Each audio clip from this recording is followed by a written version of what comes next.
সুপ্রিয় দর্শক, স্বাগত জানাচ্ছি আজকের সম্পাদকীয়তে। আমাদের আজকের বিষয়ের শিরোনাম অপরাধ দমনে সমন্বয়। আর এ নিয়ে আলোচনার জন্য আমাদের স্টুডিওতে আমন্ত্রণ জানিয়েছি, আমার ডান দিক থেকে পরিচয় করে দিচ্ছি, রয়েছেন অবসরপ্রাপ্ত মেজর জেনারেল জনাব মোহাম্মদ আলী শিকদার, নিরাপত্তা বিশ্লেষক ও কলামিস্ট। রয়েছেন আইন ও সালিশ কেন্দ্রের পরিচালক জনাব নূর খান লিটন, এবং রয়েছেন দৈনিক ভোরের কাগজের সম্পাদক জনাব শ্যামল দত্ত। আপনাদের তিনজনকে স্বাগত জানাচ্ছি আজকে আমাদের আলোচনা অনুষ্ঠানে। দর্শক, জানিয়ে দিয়ে আমাদের আলোচনায় আপনি অংশ নিতে পারবেন। এর জন্য আপনাকে ফোন করতে হবে। আপনার যে নম্বরগুলো পর্দায় দেখতে পারবেন সেই নম্বরে, এছাড়া ফেসবুক অথবা SMS এর মাধ্যমে আপনাদের মন্তব্য সরাসরি অনুষ্ঠানে পাঠাতে পারবেন। আলোচনা শুরু করার আগে এখন পর্যন্ত যে শিরোনাম সেগুলো একটু দেখে নিই। মিরপুরে বাঘের থাবায় কুপোকাত ইংলিশ সিংহরা। ইংল্যান্ডকে 108 রানে হারিয়ে ঐতিহাসিক জয় বাংলাদেশের। ম্যাচ ও সিরিজ সেরা মেহেদী মিরাজ। জাতীয় স্বার্থে প্রয়োজন হলে বিএনপির সঙ্গে সংলাপে বসতে পারে আওয়ামী লীগ। ব্রিফিংয়ে ওবায়দুল কাদের। আহ্বানকে দুর্বলতা ভাবলে ভুল করবে দলটি, মন্তব্য ফখরুলের। মেগাসিটি ঢাকার বেশিরভাগ রাস্তা ছোট বড় অসংখ্য গর্তে ভরা। প্রতিনিয়ত ঘটছে দুর্ঘটনা। আগামী বর্ষার আগেই সংস্কারের আশ্বাস মেয়রের। রাজধানীর বাড্ডায় 13 বছরের এক শিশুকে গণধর্ষণের অভিযোগ পরিবারের। অপরাধীদের বিচারের আওতায় আনার আশ্বাস পুলিশের।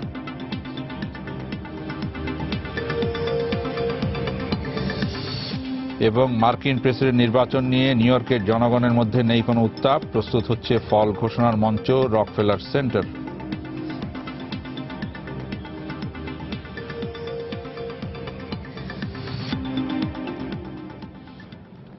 আমরা শিরোনামগুলো দেখলাম। আমাদের আজকের আলোচনায় চলে আসি। আমরা যে বিষয়টি আজকের আলোচনার জন্য সাব্যস্ত করেছি, অপরাধ দমনে সমন্বয়। জনাব মোহাম্মদ আলী শিকদার, আপনার কাছ থেকে আলোচনাটা শুরু করতে চাই। যে আমরা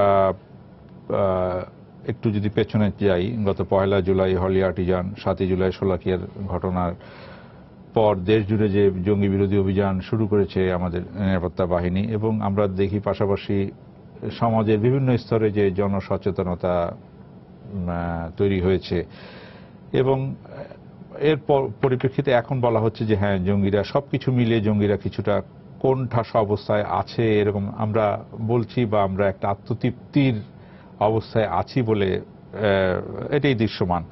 কিন্তু তার মধ্যেই সম্প্রতি একটু দেখা দিয়েছে যে কিছু কিছু বিষয় নিয়ে আমাদের নিরাপত্তা বাহিনীর দুটি অংশের মধ্যে একটু বক্তব্যের ভিন্নতা, এবং এর মধ্যে তখনই প্রশ্ন আসে যে আসলে কি সবগুলো কাজ কি সমন্বয় হচ্ছে কিনা, সমন্বিত হয়ে চলছে কিনা।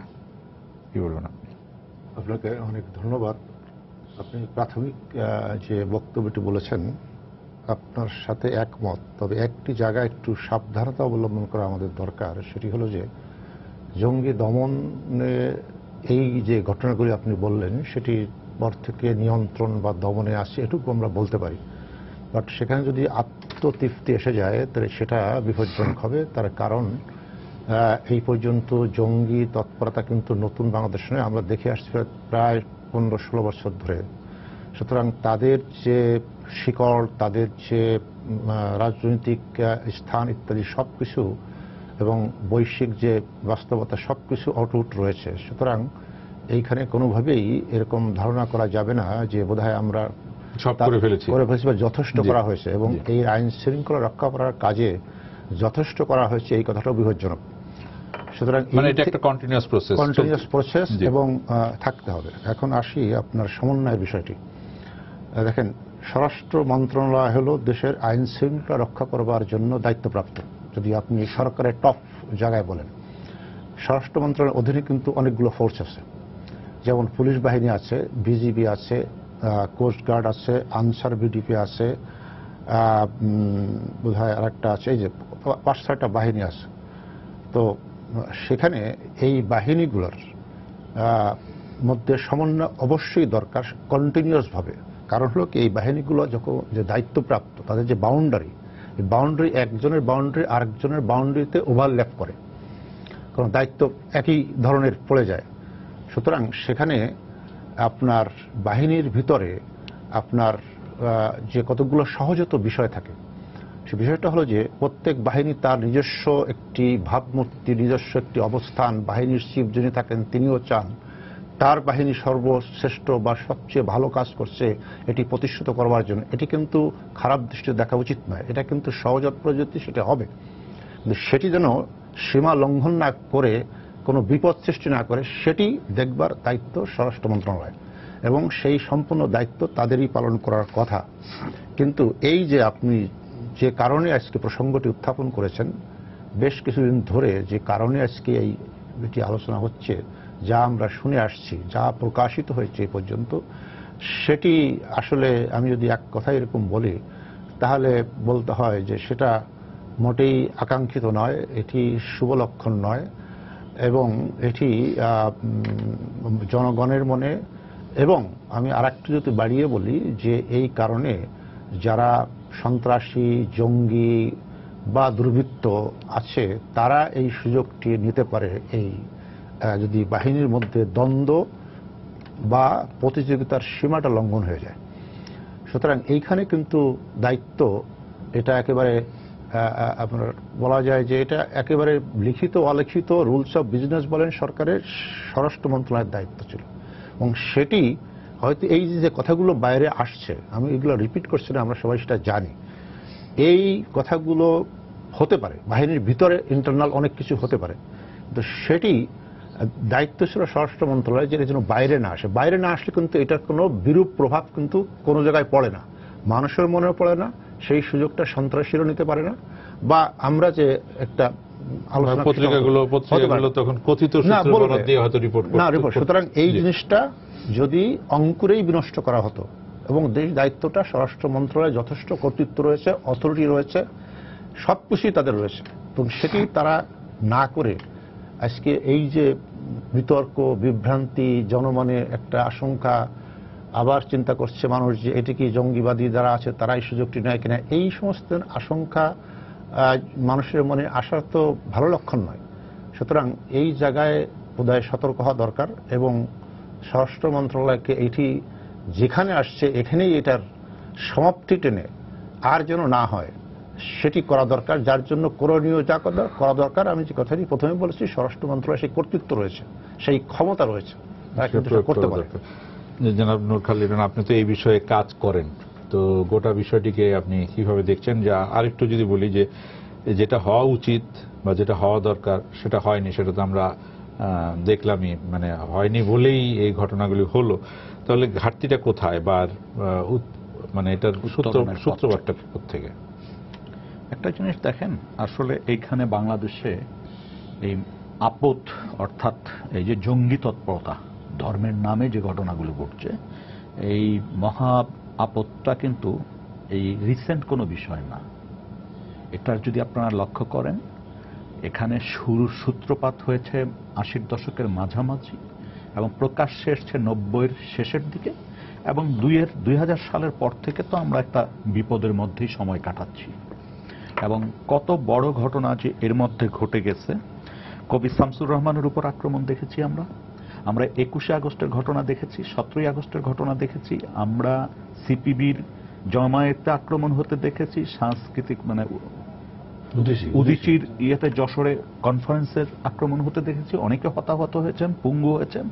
এই ঘটনাগুলো কিন্তু আমরা জাস্ট কিছুদিনের ভিতর আবার ভুলে যাচ্ছি, এরকম একটি অবস্থা। এবং শুরু থেকে যদি আমরা বিবেচনা করি, শুরু থেকে এ পর্যন্ত যদি হিসাবটা করি, কোনো অংশেই র্যাবের সফলতাও যেমন কম না, পুলিশের সফলতা কিন্তু মানে উড়িয়ে দেওয়ার মতো না, বরং একই রকম সফলতা কিন্তু এই বাহিনীগুলোর আছে। এবং বিশেষ করে কাউন্টার টেরোরিজম ইউনিট জন্ম হওয়ার অল্প দিনের ভিতর যে সফলতা, এটা কিন্তু কল্পনা করা যায় না।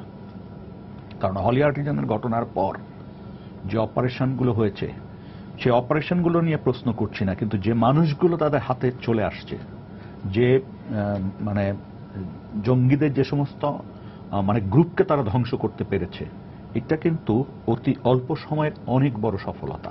কিন্তু এই সফলতাগুলো তখনই ম্লান হয়ে যায় যখন এই সফলতা নিয়ে প্রশ্ন করার মতো সুযোগ তারা তো নিজেরাই তৈরি করে দেন। অর্থাৎ আজকে দুটো বিষয় নিয়ে একটা কথা চালাচালি হচ্ছে।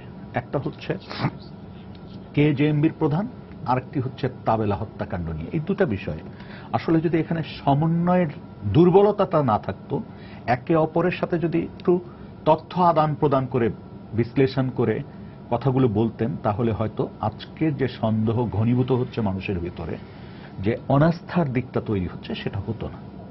এবং এইখানে যদি এই জিনিসটা এইভাবে যদি দেখি যে আমি যা কাজ করি, একটা আমার প্রত্যেকের একটা চেইন অফ কমান্ড বলে একটা কথা থাকবে, যে আমি কি করতে যাচ্ছি, প্রেস কনফারেন্স করতে যাচ্ছি, প্রেস কনফারেন্সে কি বলতে যাচ্ছি, আমার উপরের ঊর্ধ্বতন কর্মকর্তা এগুলো তো থাকার ব্যাপার ছিল। তো এই বিষয়গুলো হচ্ছে কিনা, এই জায়গাগুলোতে তো ঘাটতি বা দুর্বলতা রয়েছে বলেই কিন্তু আমরা গত 10 বছরও যদি বিবেচনায় রাখি, তাহলে আমরা দেখেন আজকে 3 জন একটা সংস্থা যদি গ্রেপ্তার করে, পরের দিন 4 জনকে গ্রেপ্তার করতেছে। আজকে যদি মানে কোন জায়গায় বন্দুকযুদ্ধ বা এনকাউন্টার বা ক্রস ফায়ারের ঘটনা 3টা ঘটতেছে কোন বাহিনী দ্বারা, পরের দিন দেখা যাচ্ছে 4টি ঘটনা ঘটছে। এই যে এক ধরনের মানুষের ভিতরে মানুষ একটা সন্দেহ করতেছে যে এটা কি একটা অনৈতিক প্রতিযোগিতা।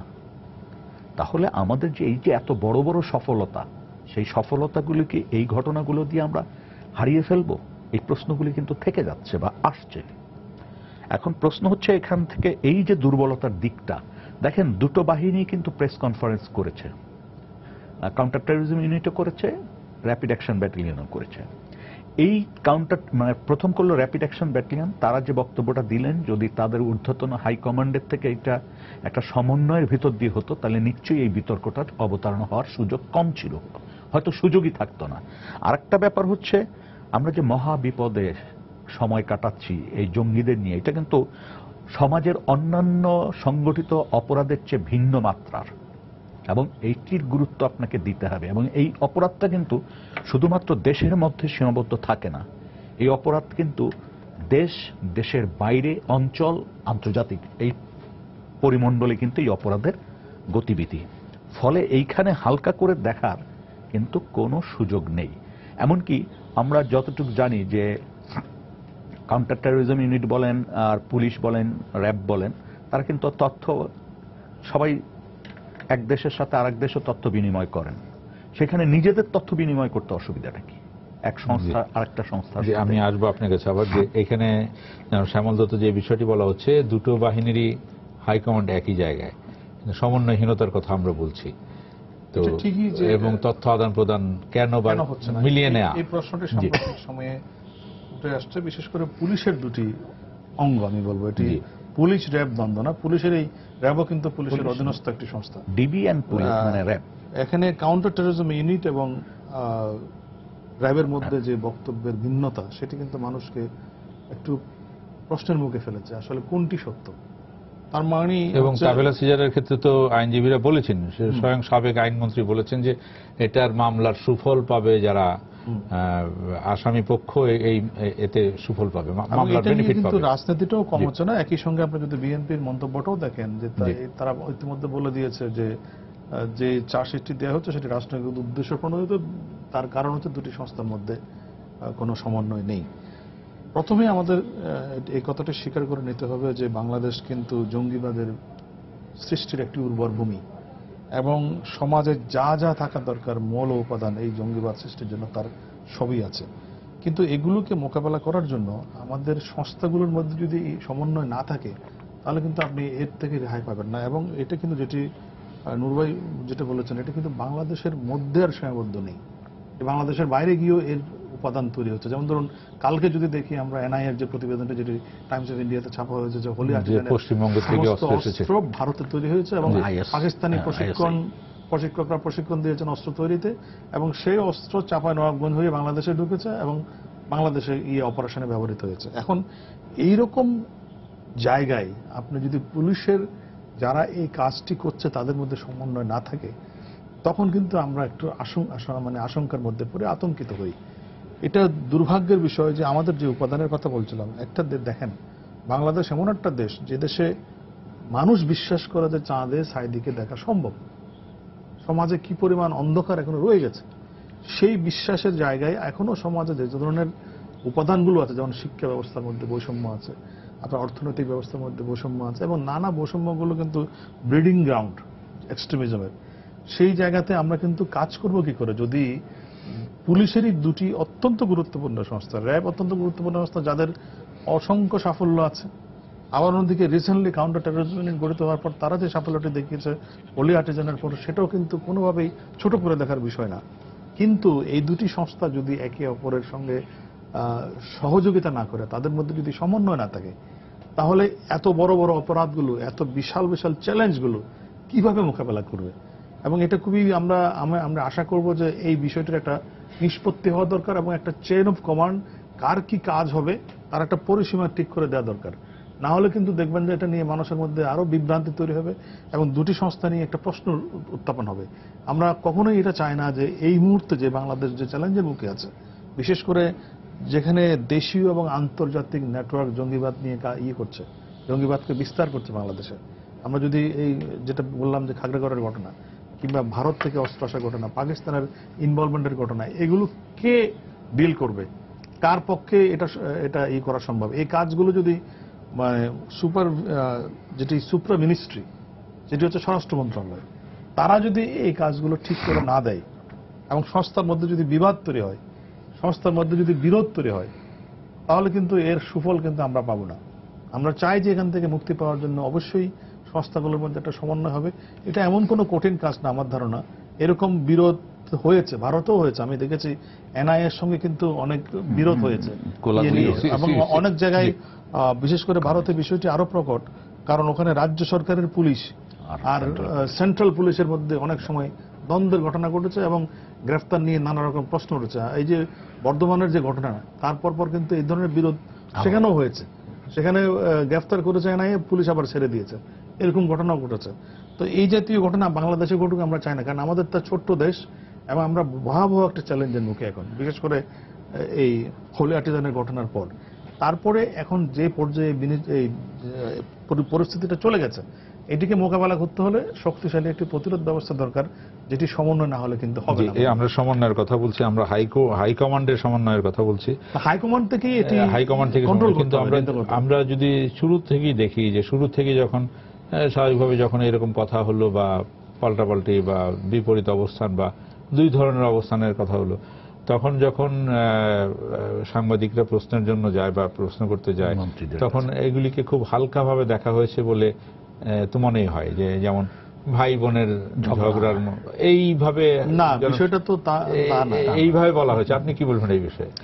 জি, আসলে ধরেন যেটা আমরা আলোচনার মধ্যে আমরা দেখি যে মাননীয় সভাপতির কথা এটা এসছে, পুলিশের আইনের কথা, এটা কিন্তু আমি একটু ভিন্নভাবে দেখছি। তার কারণটা হলো যে ভিতরে অনেক কিছু ঘটছে এবং এটা যে প্রথম ঘটলে এরকম ধরনের ঘটনা তা কিন্তু নয়। আপনি বাহিনী যখন আপনি এইভাবে কাজ করবে বিভিন্ন জায়গা থেকে, যেটা ভারতের উদাহরণ এখানে কথা এলো, তখন এই ধরনের কিছু আপনার নিজেদের কিছু ঈর্ষাপরায়ণ বলেন, নিজেদের শ্রেষ্ঠত্ব প্রমাণ করার জন্য বলেন, নিজেদের অবস্থানটা আরো উন্নত থেকে ভালো করে, এগুলো ঘটনা কিন্তু সব দেশে সব জায়গায় ঘটে থাকে। কিন্তু সেটি যেন পাবলিকলি বাইরে এসে সেটা রাষ্ট্র নিরাপত্তা বলেন, জঙ্গি দমন বলেন বা মানুষের মধ্যে আস্থার বিষয়, এখানে ক্ষতিগ্রস্ত না করে সেই জায়গায় কিন্তু সেটি থাকে। সেটি থাকলে কিন্তু তাহলে কিন্তু আজকে যদি এটি ওখানে থাকতো, প্রকাশিত না হতো, তাহলে কিন্তু এই কোনো কিছুই হতো না। হয়তো ঘটনা এরকম এর থেকে হয়তো আরো ঘটনা থাকতে পারে। কিন্তু যখন সাংবাদিকরা প্রশ্ন করেন, তখন আমি ওনাদের অবস্থা, ওনারা কেন এইভাবে বললেন সে কিন্তু আমরা এখান থেকে বলতে পারবো না। বাট নিশ্চয়ই আমরা যখন জানি, পত্রিকা আসছে, ওনারা নিশ্চয়ই জানার কথা। তো সেইখানে আমাদের যে বেশি জানেন, তো ওনারা কেন সাংবাদিকদের কাছে এইভাবে বলছেন হয়তো তারা বলতে পারবেন, কিন্তু তারা যদি মানে সেটা কিভাবে বলবেন সেটা ভিন্ন কথা। বাট আমাদের কথা হলো যে বলতে পারেন বিভিন্নভাবে, মানে তাদের এটা যাতে আরো পাবলিকলি বেশি এটা স্প্রেড না করে, মন্ত্রীর মুখ দেখে যদি সেটা বেরিয়ে যায় সেটা আরো হেডলাইন হবে, এই ধরনের চিন্তা করে কিন্তু অনেক সময় হয়তো তারা বলতে পারে। কিন্তু আমাদের মূল জায়গাটাই আসতে হবে। সেই মূল জায়গাটাই হলো যে এই যে সমন্বয়হীনতার কারণে যে কথাগুলো উঠছে, এই এক একজনের একরকম বক্তব্য, সেটি তো কেন আসবে? সেটি তো সবার জন্যই ক্ষতিকর, রাষ্ট্রের জন্য ক্ষতিকর, নিরাপত্তার জন্য ক্ষতিকর। সেজন্য আজকে জঙ্গি দমনের বিষয়টাই কিন্তু সবচেয়ে সামনে আসছে। সেই জঙ্গি দমনের বিষয়টি তো আমাদের জন্য সবচেয়ে বড় ধরনের হুমকির সৃষ্টি করছে। শুধু তো জঙ্গি নয়, এই জঙ্গির সাথে তো আরো অনেক বিষয় জড়িত হয়ে যাচ্ছে। এবং এর সাথে রাজনীতি জড়িত হয়ে যাচ্ছে। এর সাথে বাংলাদেশের ধরেন আরো সংকট আছে এই জঙ্গিদের সাথে সম্পর্কিত। এই যে রোহিঙ্গা যে ইস্যুটা আছে বাংলাদেশে, সেখানে কিন্তু জঙ্গি তৎপরতা সাথে আন্তর্জাতিক সংস্থা, আন্তর্জাতিক নেটওয়ার্ক ওতপ্রোতভাবে জড়িত। মানে প্রতিনিয়ত কিন্তু বিভিন্ন খবর আসছে। আপনার নিশ্চয়ই মনে আছে গত এই মে মাসের 12 তারিখে এই কক্সবাজারের উখিয়ায় আপনার একটা আনসার ক্যাম্পে হামলা চালিয়ে অস্ত্র লুট করে 12টা অস্ত্র অন্যান্য সরঞ্জাম লুট করে নিয়ে গেছে। পরবর্তীতে সেখানে যে তথ্য প্রাথমিকভাবে আসছে সেটি কিন্তু অবিশ্বাস্য মনে হয়েছে আমাদের কাছে, কিন্তু পরবর্তীতে বিভিন্নভাবে যে সূত্রে আমরা জেনেছি সেখানে কিন্তু দেখা গেছে যে রোহিঙ্গা জঙ্গিরা এই অস্ত্র ক্যাম্প আক্রমণ করেছে এবং সেই আক্রমণের নেতৃত্ব দিয়েছে পাকিস্তানের একজন জঙ্গি। সুতরাং এই ধরনের ঘটনা যখন ঘটছে এবং সেইখানে যদি এখানে সমন্বয়ে যদি না থাকে তাহলে কিন্তু এই ফোর্সগুলোর যে কার্যকারিতা সেই কার্যকারিতাই থাকবে না। সুতরাং ফোর্স যদি অকার্যকর হয়ে যায় কোনো কারণে তাহলে সেটা তো ভয়ঙ্কর একটা নিরাপত্তার বিষয়। সুতরাং আমাদেরকে আরো এই বিষয়গুলো আমরা আলোচনা করছি জনাব নুর খালিদ। তাহলে যারা এগুলো নিয়ে কথা বলেন, এইভাবে কথা বলেন বা ইয়ে করেন, বা যারা আরো উপরে আছেন, তারা তো এর পরিণতি জানেন, কেন প্রথমেই লাগাম টেনে ধরলেন না সেই প্রশ্ন তো আসেন। আমাদের এখানে আমরা এখন পর্যন্ত বিষয়টিকে যতটুকু গুরুত্ব দেওয়ার দরকার যে মাত্রায়, সেটি আমাদের দুর্ভাগ্য যে কোনো সরকারই সেই মাত্রায় গুরুত্ব দিচ্ছেন না। যদি আমার এই প্রশ্নে কেউ খণ্ডন করতে চান, আমার প্রথম উত্তরটা হচ্ছে আমরা দেখি সর্বশেষ গত বৃহস্পতিবার একটি মিটিং হয়েছে, সেখানে কিছু বলা হয়েছে এটা করতে হবে, এটা করতে হবে, 10 দফা একটা নীতিমালা তৈরি হয়েছে। জি, দেখেন বাংলাদেশে আমরা যে যত কথাই বলি, আল কায়দা এবং তালেবান যখন তৈরি হয় পাকিস্তানে, সমসাময়িক সময় কিন্তু বাংলাদেশের তৎপরতাটা একটু খেয়াল করে দেখবেন। আমরা অনেকে ভুলে যাই পাকুন্দিয়ার ঘটনা, মেজর মতিউর, পীর মতিউর, যে সে আহত অবস্থায় পরবর্তীতে পালিয়ে আসছিল এবং ওখানে বেশ কয়েকজন মারা যায়, এবং সেখানে কিন্তু প্রশিক্ষণের যাবতীয় আলামত ছিল, এমনকি পরীক্ষা খনন করা ছিল, যেখানে পুলিশের সাথে দিনব্যাপী সংঘর্ষ হয়েছে এবং পরবর্তীতে থানায় অ্যাটাক করেছিল, থানায় বসে কিন্তু একজনকে মেরে ফেলে ফ্রিডম পার্টির কর্নেল রশিদ ফারুকরা। যে আমরা কিন্তু এই জিনিসগুলো জাস্ট বিচ্ছিন্ন মনে করছি, কিন্তু আসলে বিচ্ছিন্ন ছিল না। সেই জায়গাগুলি যদি আপনি খেয়াল করেন, সেখান থেকে এখন পর্যন্ত যদি দেখেন, তাহলে এটা খুবই গুরুত্ব দেওয়ার ব্যাপার। এবং যেটা দাদা বলছিলেন, আমি আবারও বলি, এটা কিন্তু জঙ্গি তৈরির ক্ষেত্রে, ধর্মীয় জঙ্গি তৈরির একটা উর্বর ক্ষেত্র কিন্তু আমাদের দেশ। এবং দেখেন এখান থেকে যেমন বার্মার আরএসও বা অন্যান্য জঙ্গি সংগঠনগুলো কাজ করেছে, তেমনি এখান থেকে কিন্তু মালদহ এবং অন্যান্য অঞ্চলে একটা যোগাযোগ স্থাপন করে অনেকগুলি ঘটনার সাথে যুক্ত হয়েছে। আবার ভারত থেকে অস্ত্র এসছে, এই জিনিসটাও আমরা পেয়েছি। এবং এখন পর্যন্ত যে জিনিসটা লক্ষ্য করার বিষয়, সেটা হচ্ছে যে এই বিষয়টি নিয়ে যেভাবে কাজ করার দরকার ছিল, আমি কেন বলছি যে সেভাবে কাজ করা হয়নি। 6 জন জঙ্গির আপনি ফাঁসি দিয়েছেন, ভালো কথা। এত বড় বড় ঘটনা ঘটলো, 21শে আগস্টের ঘটনা, আপনি চিন্তা করেন তো একবার, যে একটি দেশে এই ধরনের আক্রমণ হওয়ার পরেও যে বাল্যকিলতার পরিচয় আমরা দিয়েছি, এটা কি দেওয়া ঠিক হয়েছে? যে তদন্ত রিপোর্ট করেছে বিচার বিভাগীয় মানে তদন্ত কমিটি, সেই রিপোর্টটা কি দেখেছি আমরা? জঘন্য। তার মানে আমরা কেউই এই বিষয়টা নিয়ে গুরুত্ব দেইনি এবং এখনো দিচ্ছি না। এখন পর্যন্ত দেখেন নিরাপত্তার জন্য একটা কমিটি আমরা করতে পারিনি, নিরাপত্তা কমিশন বলেন, নিরাপত্তা কাউন্সিল বলেন, কিছুই করতে পারিনি। সবকে আমরা ম্যানেজ করতে চাচ্ছি শুধুমাত্র আইন শৃঙ্খলা রক্ষাকারী বাহিনীর উপর দিয়ে, বা শুধুমাত্র প্রধানমন্ত্রীর নির্দেশনার অপেক্ষায়। আমরা এখন পর্যন্ত বিষয়টাকে গুরুত্ব দিচ্ছি না। শুধুমাত্র কিছু পথসভা বা মানববন্ধনের মধ্য দিয়ে যদি বিষয়টা বিবেচনা করা হয়, আমার মনে হয় এটা ঠিক হবে না। এটাকে আরো গুরুত্ব দিয়ে দেখা দরকার। এবং এখানে জাতীয় নিরাপত্তা কাউন্সিল হতে পারে, অন্য নামে হতে পারে, কিন্তু এখানে একটা সমন্বিত রূপ থাকতে হবে, তার চেহারাটা সমন্বিত থাকতে হবে, যাতে একদিকে নিয়মের মধ্য থেকে, আইনের মধ্য থেকে বিষয়গুলো দেখা, আর একদিকে হচ্ছে কোনো ফাঁক ফোকর যাতে না থাকে। এইভাবে কথা বলার কোনো সুযোগ কিন্তু নাই, যেভাবে আমাদের নীতি নির্ধারকরা মাঝে মাঝে বক্তৃতা দিচ্ছেন প্রেসের সামনে। প্রেসের সামনের কথা ধরে আমি জনাব শ্যামল দত্ত আপনার কাছে আসি, যে হলি আর্টিজানের ঘটনাতেই যাই।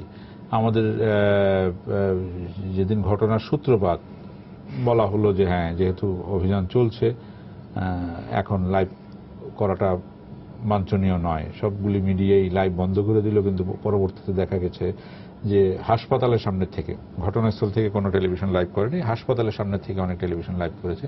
কিন্তু সারা রাত এবং পরদিন দুপুর পর্যন্ত কিন্তু সাংবাদিকরা অপেক্ষা ছিল একটা ব্রিফিং। কিন্তু সেই ব্রিফিং আমাদের মিলল দুপুরে, মানে রোজার দিনে একেবারে দুপুরে ইফতারের কিছুক্ষণ আগে সেই ব্রিফিং মিলল, মানে ঘটনার প্রায় 18-19 ঘন্টা পরে।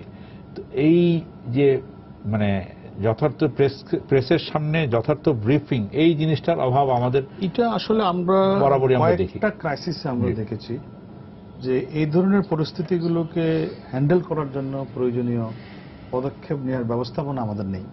আমরা বিডিআর এর ঘটনাতে একই কাণ্ড দেখেছি।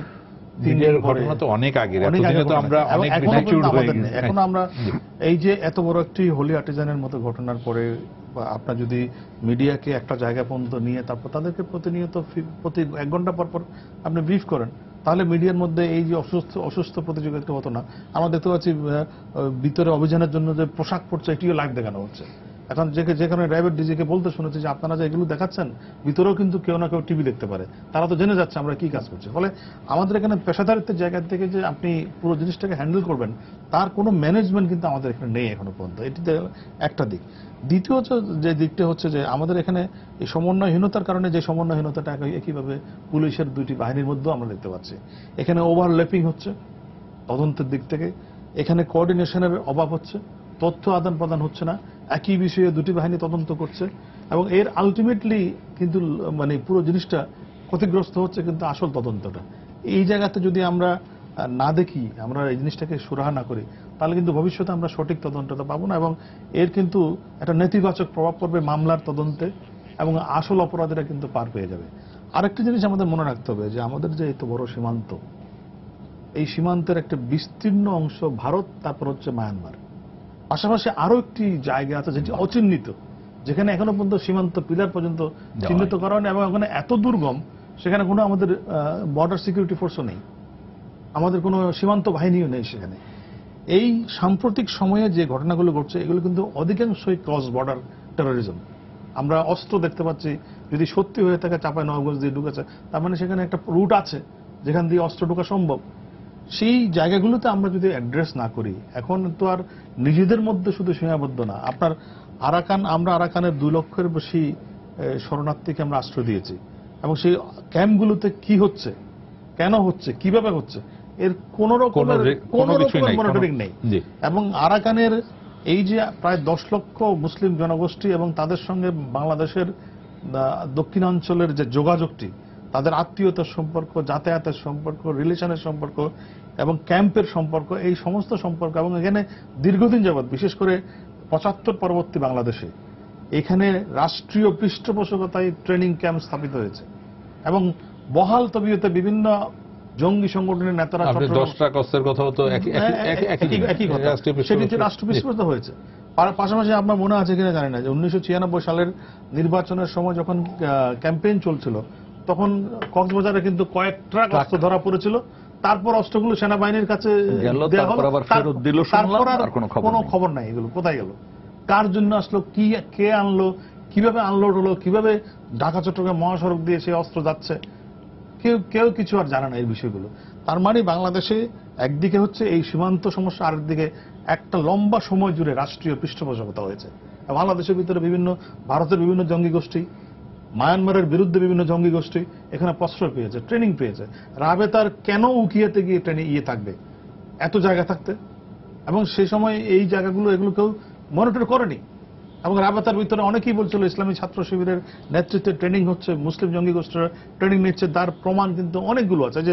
যেটি বললেন যে আনসার ক্যাম্প লুট হচ্ছে, আমরা কি এটাকে সিরিয়াসলি নিয়েছি এটাকে? ফলে এই জায়গাগুলো যদি আপনি অ্যাড্রেস করতে না পারেন, আপনি দেশের ভিতরে জঙ্গিবাদকে কিভাবে মোকাবেলা করবেন যদি তার মধ্যে আবার সমন্বয়হীনতা থাকে, এই ধরনের সমন্বয়হীনতা থাকে। আমরা চাই না যে ওভারল্যাপিং হোক, তদন্ত সংস্থাগুলোর মধ্যে একটা সমন্বয় থাকুক এবং তাদের মধ্যে একটা তথ্য আদান প্রদান করা হোক এবং সবচেয়ে বেশি ইম্পর্টেন্ট সেটি হচ্ছে সব বাহিনীকে নিয়ে যারা যারা এই কাজগুলো করছে একটা কোঅর্ডিনেশন কমিটি জি এখানে এই যে আপনি সুপারিশটা করলেন, কিন্তু সবকিছু মিলিয়ে আমি জনাব শিকদার আপনার কাছে আবার আসি। কোঅর্ডিনেশনের কথা আমরা বলছি, তথ্য আদান প্রদান বলছি, কিন্তু যখন কথা হবে সমন্বয়ের মাধ্যমে একটি সোর্স থেকে কথা হবে, এই জিনিসটা আমরা কেন করতে পারি না? কারণ করতে পারি না, কারণ এরকম কোন এস্টাবলিশমেন্ট বা এরকম নাই, তাহলে তো সেই জিনিসটা বারবার হবে। সেজন্য কিন্তু আজকে বাংলাদেশ যে জায়গায় এসে কথা বলতে হবে একটি জায়গায়, না হলে আপনি একটা বিষয় নিয়ে র্যাবও কেন ব্রিফিং করবে, কাউন্টার টেরোরিজম ইউনিট কেন ব্রিফিং একটি জায়গা থেকে কথা হবে, সেইখানে যেই কথা হবে সেখানে র্যাবও সহযোগিতা করবে, র্যাবেরও ইনফরমেশন থাকবে। আমার কথা হচ্ছে why not there will be a joint briefing, র্যাবও থাকুক, কাউন্টার টেরোরিজম ইউনিটও থাকুক, একসাথে ব্রিফিং করবে। এটা কিন্তু আপনি প্রাতিষ্ঠানিক রূপ না আনতে পারলে এটা কিন্তু এরকম হবে। সারা বিশ্বে কিন্তু এখন বাংলাদেশ যেখানে এসে পৌঁছে গেছে, বাংলাদেশ কিন্তু এমন একটা জায়গায় এসেছে, সারা বিশ্বের দৃষ্টি কিন্তু এখন বাংলাদেশের দিকে, আপনি সেটা আমরা লক্ষ্য করছি। সুতরাং এইটি যদি লক্ষ্য করতে হয় তাহলে সারা বিশ্বে যেভাবে সবচেয়ে বড় যে বিষয়টি যে নিরাপত্তাকে নিশ্চিত করতে হবে, সেটা শুধু জঙ্গি দমন নয়, সার্বিক রাষ্ট্রের নিরাপত্তা জন্য যেখান থেকে যেভাবে হুমকি আসতে পারে সবকিছু করার জন্য এই আমাদের যে সমন্বয় করা দরকার, এবং তাদের যে কর্তৃত্ব অন্য দেশে বলেন, ভারত বলেন, মার্কিন যুক্তরাষ্ট্র থেকে শুরু করে সব জায়গায় কিন্তু যেটা আছে সে নিরাপত্তা কাউন্সিল বলেন, নিরাপত্তা পরিষদ বলেন, নিরাপত্তা উপদেষ্টা বলেন, সবকিছু আছে, এবং তারাই কিন্তু দেশের নিরাপত্তা সংশ্লিষ্ট যা কিছু আছে সে যে কোনো কর্মকাণ্ড তারাই কিন্তু সবচেয়ে শেষ কথাটি বলেন, এবং তারাই কিন্তু সমন্বয় করে, এবং তারাই ঊর্ধ্বে কারো কথা বলার কোনো সুযোগ নেই। এটা রাষ্ট্রের নিরাপত্তা বলে কথা। সুতরাং এখন বোধহয় আমাদের সময় আসছে, ওই ধরনের কোনো কমিটি করে কিন্তু কাজ হবে না, কোনো আলাদা একটা কেউ কেউ বলছেন যে একটা সংস্থা করে দিস, যেখানে হোম মিনিস্ট্রি রয়েছে তাদের উপস্থিতিতে যদি এই সমন্বয়হীনতা ঘটে আর একটা কমিটি করে কিছু কাজ হবে না। সুতরাং আমাদের বোধহয় সময় এসেছে আমরা নিরাপত্তা কাউন্সিল বলেন, নিরাপত্তা বলেন, একটা প্রাতিষ্ঠানিক রূপ দেওয়া দরকার। সেখানে নিরাপত্তা উপদেষ্টা বলেন বা নিরাপত্তার দায়িত্বে যেটি প্রধানমন্ত্রী সরাসরি ইসে থাকেন, আন্ডারে থাকেন, যেটা ভারতে আছে, মার্কিন যুক্তরাষ্ট্রে আছে, সেই ধরনের একটা সংস্থা করা দরকার। তাই যদি হয় তাহলে কিন্তু এই সমন্বয়হীনতার বিষয়টা ঠিক আছে। আমরা এই ওয়ান ভয়েসের কথা বলছি, মানে একটি ভয়েস, কতটুকু আমরা পৌঁছাতে পারবো? একটি ভয়েস না, দেখেন আমরা এখন পর্যন্ত শুধুমাত্র দুজনের প্রেস কনফারেন্সকে নিয়ে কথা বলছি, কিন্তু আমরা যদি ইতিমধ্যে বেশ কিছু ঘটনা আমরা জানি যে একই অপারেশন করতে একই সাথে দুটো সংস্থায় চলে গেছে, মানে একটা লক্ষ্য বস্তুতে আলাদা আলাদা ভাবে দুটো সংস্থা, মানে দুটো বাহিনী এখানে আলাদা ভাবে যাওয়া, একসঙ্গে যেতে পারে। হ্যাঁ, আমার কথা হচ্ছে আলাদা যাওয়া কিন্তু খুব রিস্কি, কিন্তু একসঙ্গে যেতে পারে ভাই, দুটো বাহিনী কিন্তু হতেই পারে, সমন্বয় থাকলে সেটা সম্ভব। এই জায়গাটি আমি বারবার বলবো, আমি যতদূর জানি গাজীপুরে এরকম একটি ঘটনা ঘটেছে রিসেন্টলি, তো সেগুলো কিন্তু দুঃখজনক। ঘুরে ফিরে আমাদের সমন্বয় হতে হবে, সমন্বয়, এবং এই ধরনের মানে ক্রাইসিস গুলো মোকাবেলার জন্য আমরা চাই যে সব বাহিনীগুলোর মধ্যে একটা সমন্বয় থাকুক, তারা কাজ করুক, একে অপরের সাথে তথ্য বিনিময় করুক। এবং কিন্তু জিনিসটা কিন্তু এখনো শুরু হয়নি। আমরা দেখলাম র্যাব কিন্তু স্ট্যান্ড করলো যে তাদের অবস্থানে তারা অটল, তারা বলছে আমাদের কাছে তথ্য প্রমাণ আছে, বিষয়টা ওইভাবে তারা স্ট্যান্ড করছে। কিন্তু এখানে আমরা আশা করব যে র্যাব হোক, কাউন্টার টেরোরিজম ইউনিট হোক, তারা নিজেরা তথ্য বিনিময় করবে, নিজেদের মধ্যে সমন্বয় রাখবে, না হলে কিন্তু আমরা যে চ্যালেঞ্জের মুখে আছি এই চ্যালেঞ্জ মোকাবেলা করতে পারবো না। মানে আমরা সেটাই বলতে চাই, সমন্বয় সমন্বয় সমন্বয়, এর বাইরে কোনো বিকল্প নাই। এর ভিতরে যদি অন্য কোনো বিষয় থেকে থাকে সেটা ওপেন করুক পাবলিকলি। আমরা একটা জিনিস স্বীকার করতে হবে, গত জুলাইয়ের পর থেকে এই পর্যন্ত আমাদের আইন শৃঙ্খলা রক্ষাকারী বাহিনী অনেক সাফল্য দেখেছে, এবং আমরা হয়তো আরো অনেক হামলার শিকার হতে পারতাম, অনেক হামলা তারা নস্যাৎ করেছে, র্যাবও সাফল্য করেছে, পুলিশও, কাউন্টার টেরোরিজম ইউনিটও করেছে, দুটাই তো পুলিশের অংশ। কিন্তু যদি এই ইয়েটা চলতে থাকে, তাদের মধ্যে এই ধরনের ওভারল্যাপিংটা চলতে থাকে, তাহলে কিন্তু আমরা অনেকগুলো জায়গা মিস করব। আরেকটা জিনিস বলবো শেষে, এইটার মধ্য দিয়ে কিন্তু ফায়দাটা লুটবে জঙ্গি। যে আমরা চাই সেটা যেন না হয়, খুব দ্রুত যেন সমন্বয় হয়, আমরা সেই আশা করে আমাদের আলোচনা এখানে শেষ করতে চাই। সুপ্রিয় দর্শক, আপনারা যারা এতক্ষণ আমাদের সঙ্গে ছিলেন, আপনাদেরকে ধন্যবাদ জানাচ্ছি আজকের মতো। আপনারা যারা ছিলেন আপনাদেরকে ধন্যবাদ জানাচ্ছি আজকে এখানে আসার জন্য। সবাইকে শুভেচ্ছা জানিয়ে আজকের মতো এখানে শেষ করছি। শুভরাত্রি।